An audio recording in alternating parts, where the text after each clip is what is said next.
If you clicked on this video, you probably wonder what I mean by 16 by 16 miles for marathon prep. Obviously, that is not going to be just one really big workout you're doing.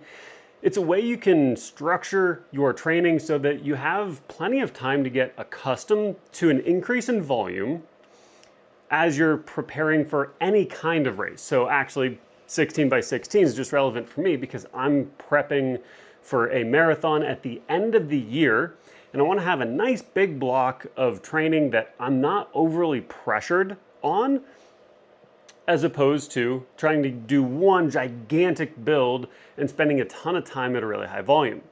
So you can do this for a marathon, you can do it for a half marathon, for a 10K, for a 5K. Whatever it is, this is just a fun, nice, easy way for you to look at changing and manipulating volume and intensity throughout your week and throughout your training. So 16 by 16 miles is 16 weeks with 16 miles each week for your long run. For a half marathon, if you wanted to get really comfy with like an 8 or a 9-mile run, you could do 8 weeks of 8 miles for your long run. And then as you go into the last part of your build for that half marathon, you know it's going to be a little bit longer and you'll have a little more intensity for that last bit of the block. But going in, if you have 8 weeks of 8-mile runs under your belt, you're going to crush any of the distance, or well, you're going to crush the next part, the next piece of your training. So the next part of the training block, when you do increase volume and intensity, you're going to be in a much better spot to do it. Sorry, realized the heater was still on. Don't want that. That's going to make the audio sound less good. But this is a live. If you guys are ever interested, I do these lives every Saturday at 9. I will try my absolute darndest to make it happen one way or another.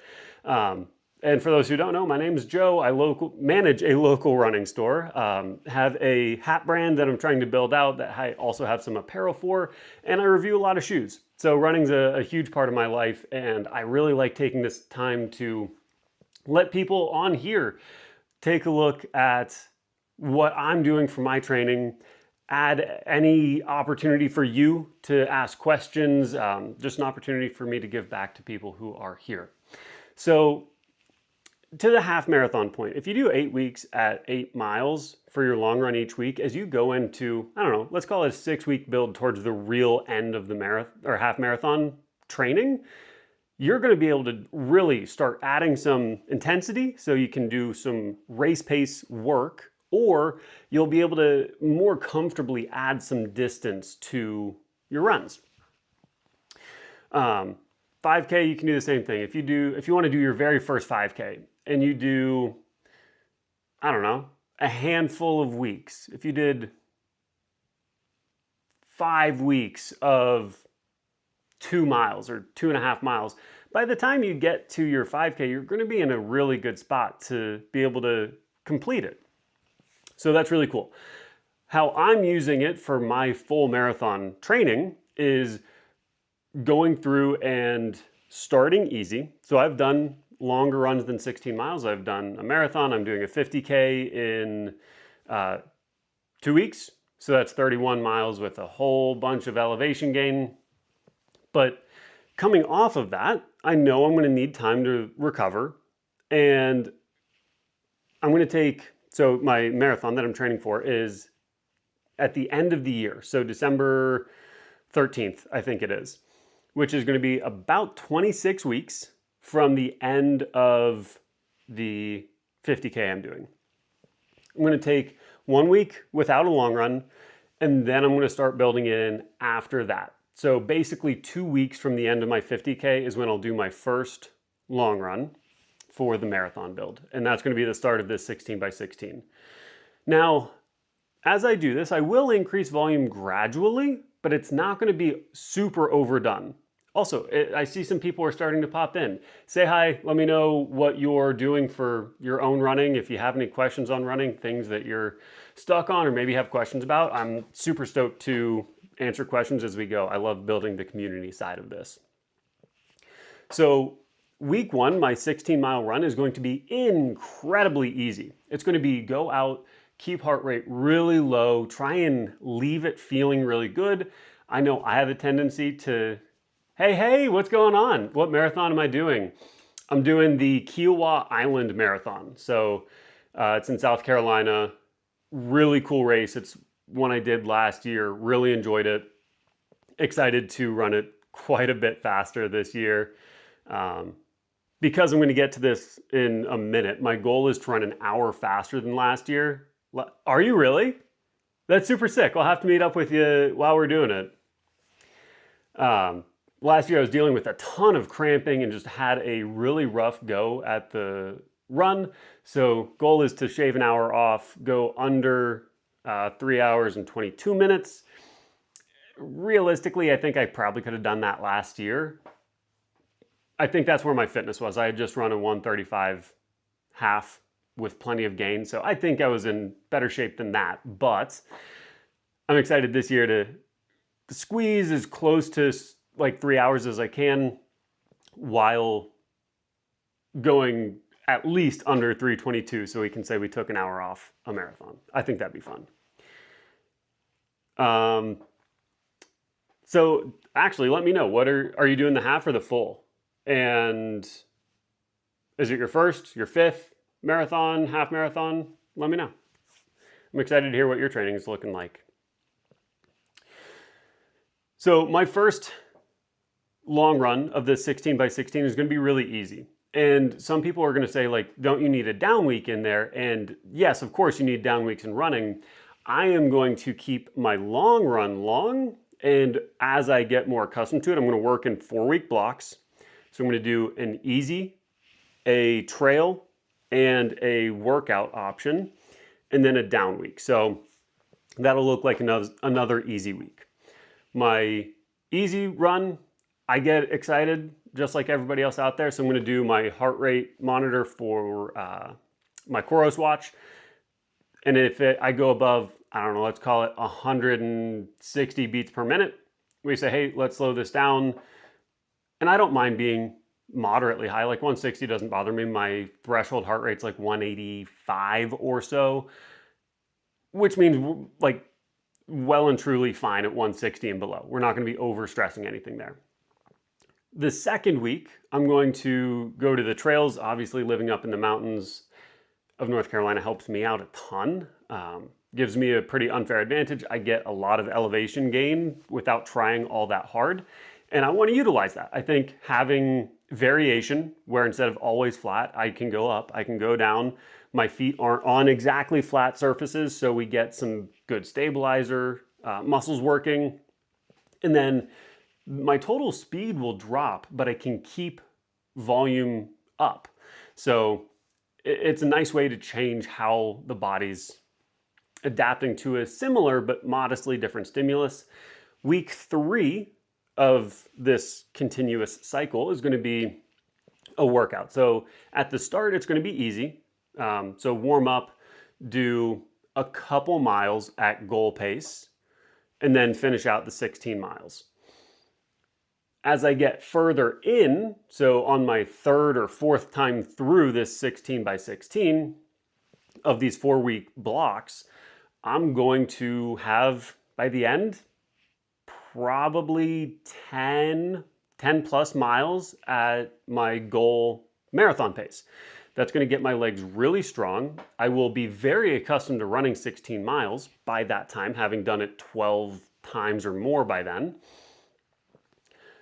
So it's going to be, hey, let's get this stimulus of running fast within this context of we can handle a 16-mile long run from a tissue tolerance standpoint pretty well, and we know how to recover from 16-mile runs because the body's done it a lot of times. The more times you do something, the more adapted you become to it, which is the cool thing about the 16-mile idea.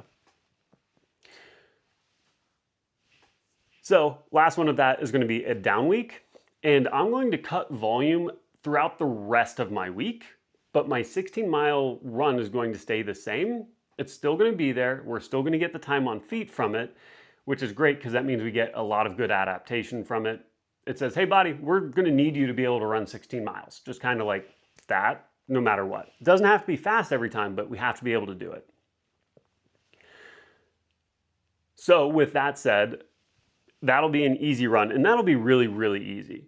If I'm really beat up from the previous week, so it'll be up, up, up, down. If I'm really beat up, I have no reason to push hard on it. I might, if I know I need to go easier, I might set my heart rate to go off if I'm at 150 and say, hey, you're going too hard. And that's just a way you can modify intensity while maintaining volume. After that, I'd go back into another easy week. So another 16-mile easy run back to week 1. So we have 2 easy runs kind of back to back, and that's purposeful because I don't want to overdo anything. I want to make sure that I can adapt. So just one easy down week might not be enough if the prior week had been really, really hard. Rather, I would prefer to have another easy one where I'm still getting my volume, still getting a lot of aerobic adaptation without as much stress on the body. So that's a really cool way I feel like I'm able to use this 16 by 16.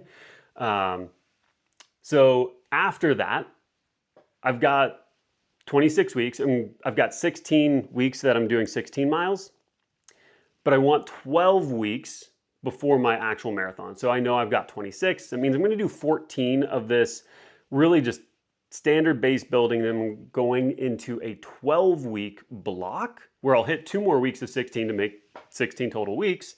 But then my mileage is going to start creeping up and intensity is as well. It's going to be a pretty good build in my opinion because I'm going to have a lot of easy runs and I'm not going to do a ton of workouts outside of my long run for the first 14 weeks.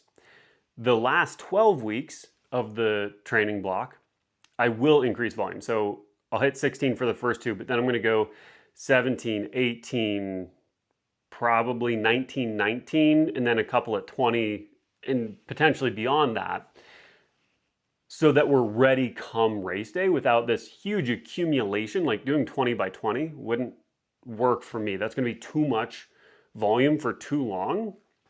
Whereas 16 by 16 I think will be very comfortable going into that last 12-week block, or yeah, 12-week block. My total mileage throughout this time is also going to slowly increase. I'm going to start with pretty easy miles of 40-ish. That's what I've been hitting pretty consistently for the start of this year, excluding like when I busted my ankle up, or I had my knee flare up at the start of the year. But I've been pretty consistent at 40 since then.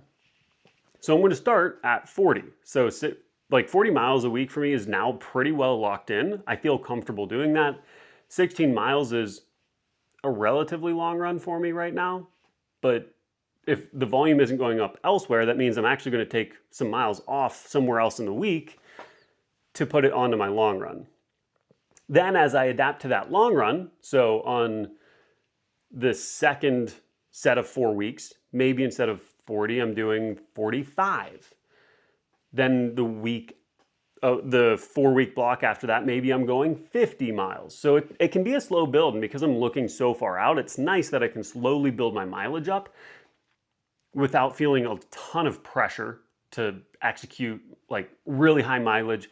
Everything has to be perfect. We can't miss anything. This gives me a lot of flexibility to like write in pencil. That's a coaching term that I've always really liked, is have a plan, like go through and be thoughtful and think it out and have it ready to go. So if everything goes according to plan, great. If not, then yeah, you get the opportunity to be flexible. You can say, oh, we have a huge life thing happening here. Maybe we don't hit all of our total mileage for the week, but we still hit, hey Carl, but we still hit our general goal of our 16-mile long run. What else am I going to do with this training block as I'm going towards my end goal of trying to run a pretty fast marathon? In the first 14 weeks, we're going to go pretty easy. Most of the miles are going to be easy, like run club miles. We're going to do our long runs relatively easy following the format I kind of laid out. I do want to add, this is going to be fun for me. once a month, I want to do kind of like a gut check mile where I'm going to go like really hit a 1 mile hard run. And it's so low volume, I'm not really worried about anything popping up from it. But I think it's going to be good for me to maintain some of that faster speed, have the legs turning over pretty quick. Ah, yeah, absolutely, Carl. It's great to have you for another part of the live. And Randolph's here. Awesome. Whole crew's up. I love this. Randolph says, good morning, Joe. Which Koros data would benefit me most to track during a run? I believe you said you don't use the pod, but I'm having challenges sorting through all of it. Super good question. I'll get back to my 1 mile hard idea in a minute, but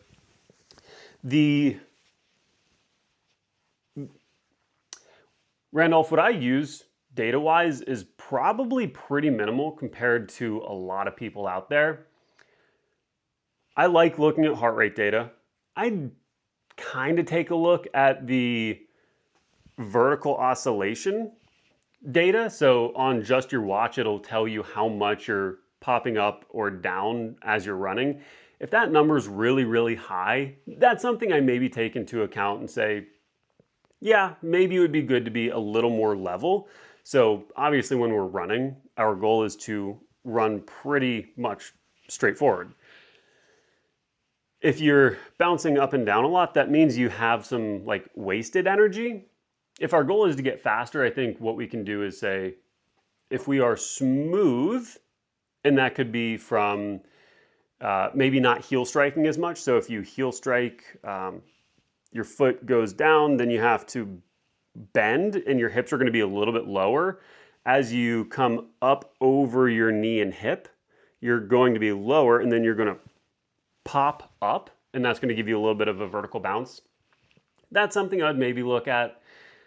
Cadence, I don't worry all that much about because it's very, very person to person. Like, I just ran my half in what I think most people would consider a pretty decent time of an hour and a half.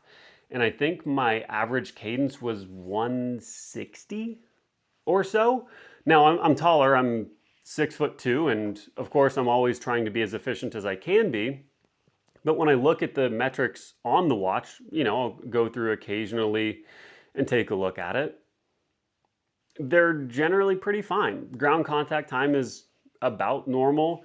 I am pretty efficient in terms of my vertical oscillation, so I don't have a ton of that, which means I have found a cadence that works well mechanically with how I want to move.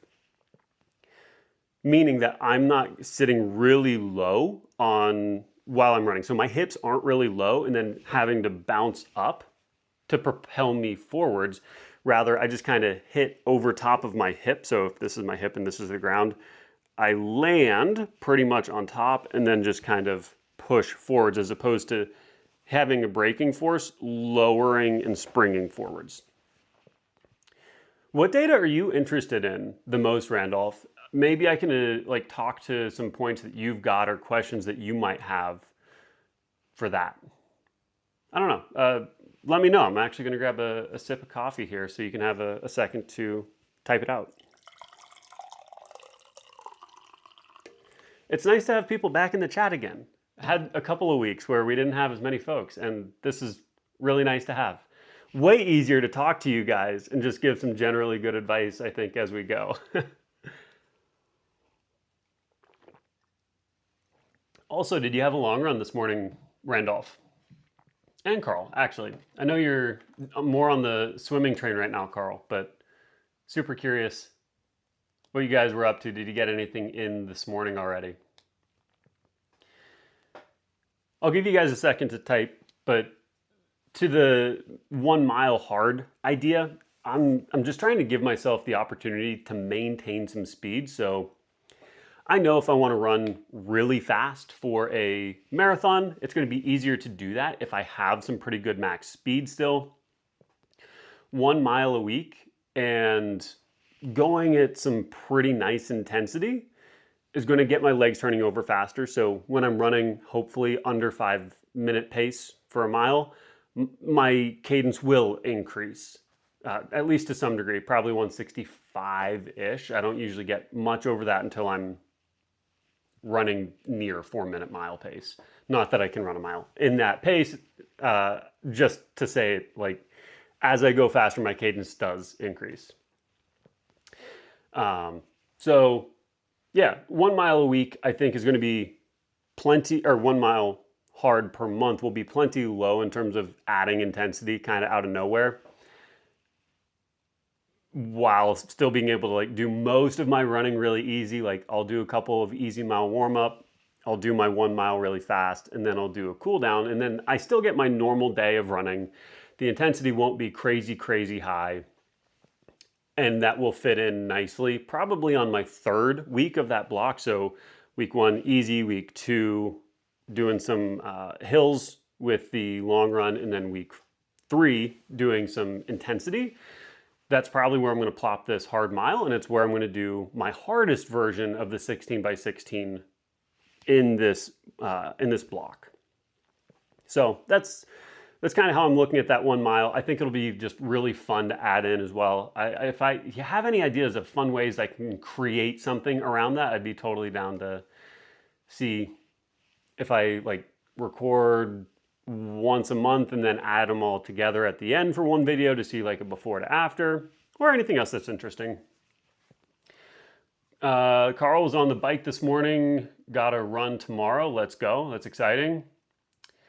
Randolph, you go with heart rate, and after that I'm still playing with it on the way to a short run club. Let's go.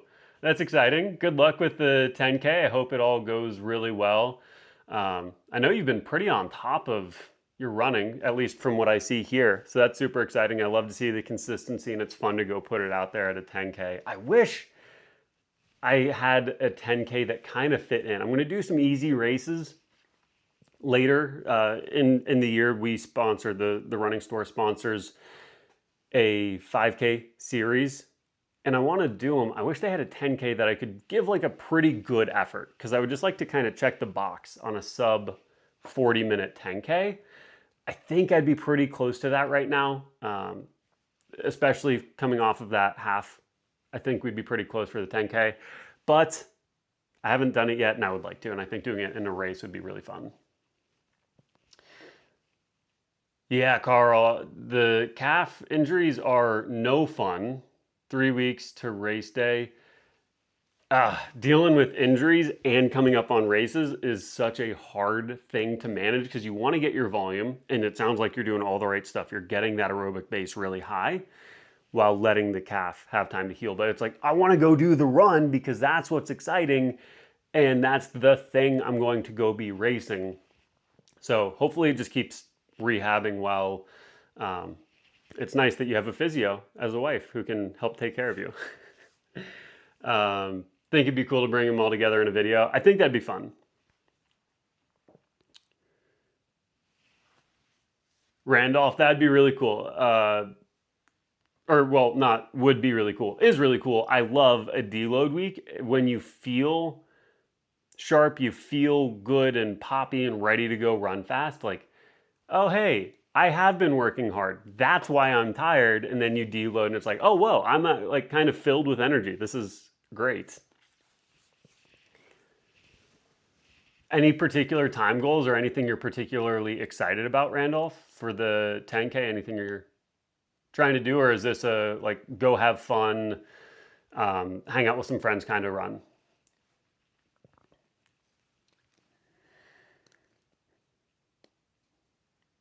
Last thing I was going to talk about is how I'm using this for increasing tissue tolerance, the 16 by 16, and what else I'm using as I'm taking a look at my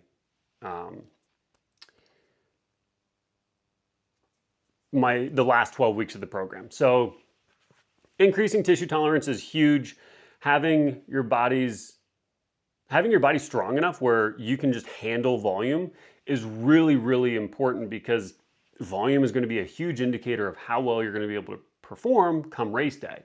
So I know one of the big issues I had on my last training block going to Kiowa last year is my long runs were not long enough. I topped out at 17 miles, I think, and I just don't think that was enough volume, and I didn't do it consistently enough. So even though I touched on it, I think if I had done 17 weeks of 17 miles, I would be very well adapted to it and would have had a much easier time with the cramping at the end of the race. So that's kind of the benefit of doing it, is especially with the low intensity of it early on, you get a big increase in tissue tolerance because we're doing it over such a long period of time. Tendons and muscles and bones all have time to adapt and restructure to be able to handle the stress. Then how I'm looking at the end of the marathon build, I want to have a mixture of my own training, some Jack Daniels training program mixed in with a Koros training program. So what I'm going to do is look at Jack Daniels and Koros. I'm going to choose one of Daniels's programs, match it up with the Koros training program that I can get on the watch, because I think they're really, really good, like genuinely. And I'm going to try and merge those two in as closely as possible. And then obviously part of this whole thing will be continuing to do shoe reviews. So even on weeks where my volume it doesn't have a lot of intensity with it, I'm still going to do a shoe review, which means I'm going to get a mile at something under 7-minute pace. So again, I'm going to be touching on a lot of this stuff as I go along. So it's good without overdoing anything, because the volume isn't super high on those reviews. I've got a really cool one coming out, and I think people will like the structure for it. We'll have to wait and see, but it was some running at 8:30 pace and something around 7-minute pace. And going between those two means I got 6 miles at averaging 7:45 pace or so, which is really nice in terms of getting a good workout in and something useful for you guys at home and not overdoing it, I think. Randolph, haven't reached longer run goals in the past 2 weeks. I'm guessing because didn't pace or fuel the best. Yeah. Going out hard and not having enough fuel both make it really hard to run fast. What were the past couple of weeks that you weren't able to fuel quite enough for? Were you going too hard early? Were you doing really long runs, like longer than you're accustomed to, and just didn't have enough gels for it? Or did you not prep the day before? Just, I don't know. Curious what you think may have gone right or wrong.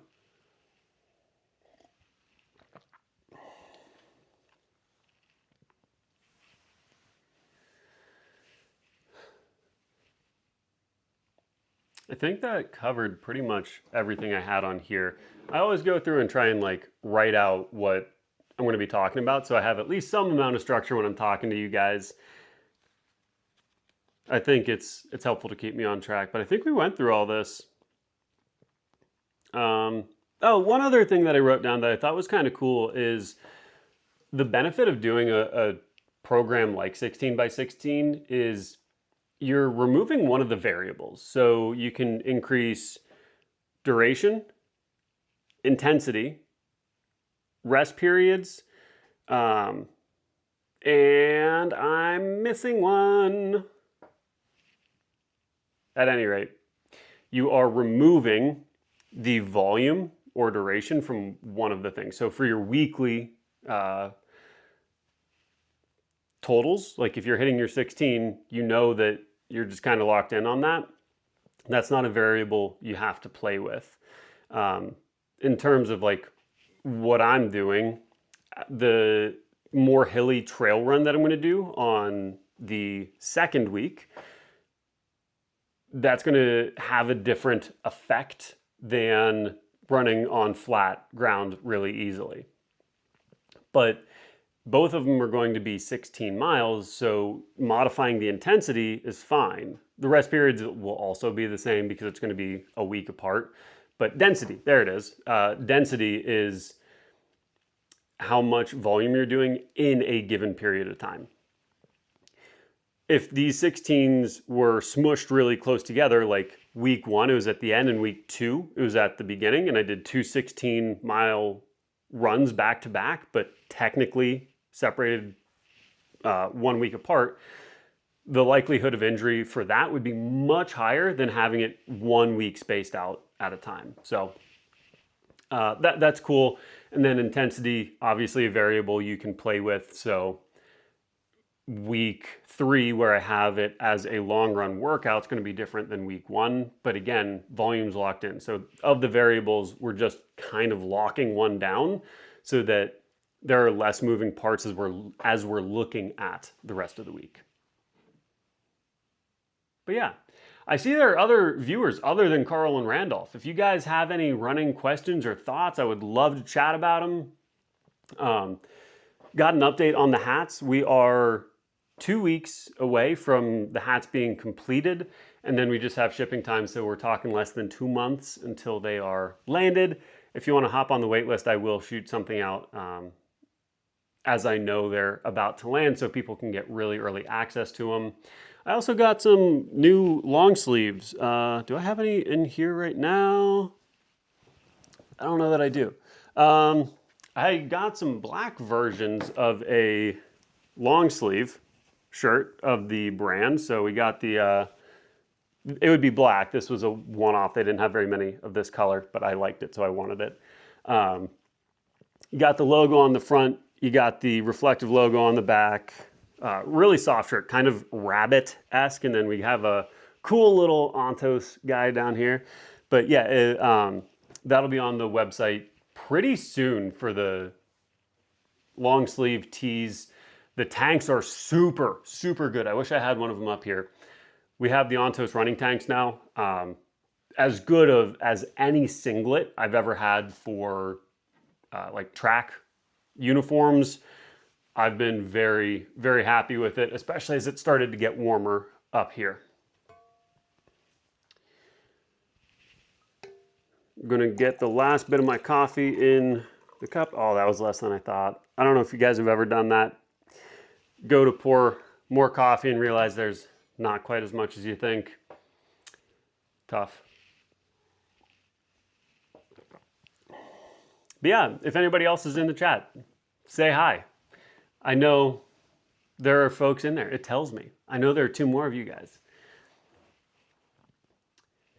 Also, Carl, how is the audio quality? I played with it a little bit this time. I upped it a little bit because it sounded kind of low, but I know you're usually pretty attuned to the hearing.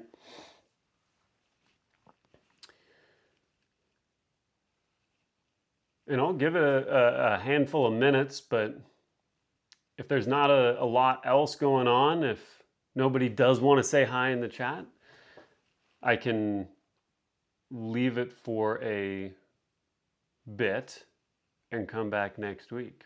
Also, if there are topics you want me to cover, I'm always down to like cover whatever topics would be helpful for you guys in any of these lives. It's just, I kind of try and come up with something so there's something to talk about between chats and such. If I don't see much, I might call it at 9:36. So we'll give it like 2 minutes, like 1.5 minutes, whatever it takes to go from 34 to 35 and then 35 to 36.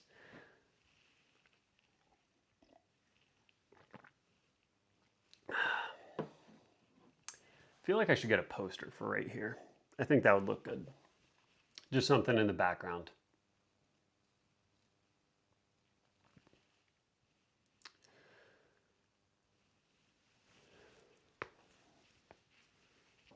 We'll see if there's anything else.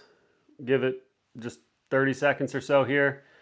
Then I will pop off unless anybody says anything. If anybody says anything, I can stay a little bit longer.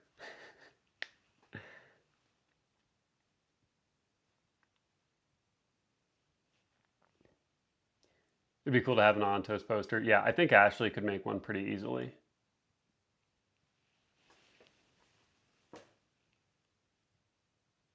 Yeah, I got you.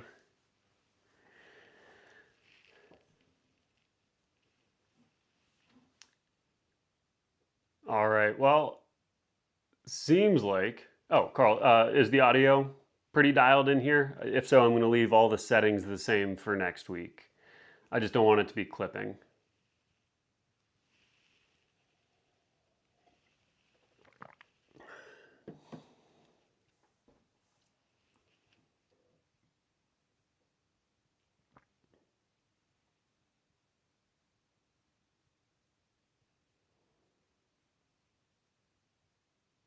Well, audio's dialed. Peachy. Well, I think I'm going to leave it there. It's 9:36. I'm going to start getting my way over to work. I hope you guys all have a great day, Randolph, if you're still listening in but like out on your way to your run. I hope you have a great time with it. Do well. Carl, I hope Kath still feels better. Let me know how the run goes tomorrow. Until then, I'll see you guys later. Hope you have a good rest of your weekend, and we'll see you on Wednesday. I should have a video up, which will be pretty cool. I'm excited for that one. See you guys.